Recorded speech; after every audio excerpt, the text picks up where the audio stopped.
தருணம் பார்த்து பதுங்கி ஹம்சா ரலியல்லாஹு அவர்களுடைய முதுகுக்கு பின்னால் சென்று குத்திய வரலாறு நமக்கு தெரியும்.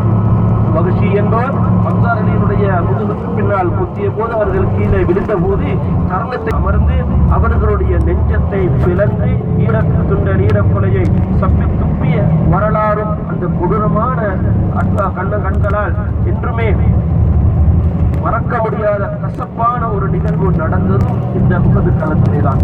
அதே போன்று நமக்கு தெரியும் சய்யிதுனா முஸ்அப் இப்னு உமைர் ரலியல்லாஹு அவர்கள், அம்ர் இப்னு ஜுமூஹ் ரலியல்லாஹு அவர்கள், அதே போன்று ஹம்ஸா ரலியல்லாஹு அன்ஹு. இந்த யுத்தத்திலே சஹாபாக்களுக்கு ஆரம்பத்திலே வெற்றியும் கடைசியில ஒரு சிறு தோல்வியும் ஏற்பட்டு என்ன காரணம் என்றால் தலைமைத்துவத்தினுடைய பேச்சை மீறியது, அருமை நாயகத்தினுடைய சொல்லை மீறினார்கள். இப்படியே ஒரு மலை தென்படும் மக்கள் ஏறி இருப்பதை உங்களால் காணக்கூடியதாக இருக்கும். இன்ஷா அல்லாஹ் அந்த இடத்துக்கு நாங்கள் போவோம். அந்த மலைக்கு சொல்லப்படும் ஜபலுர் ருமாத் என்றால் ஸல்லல்லாஹு அலைஹி வஸல்லம் அவர்கள்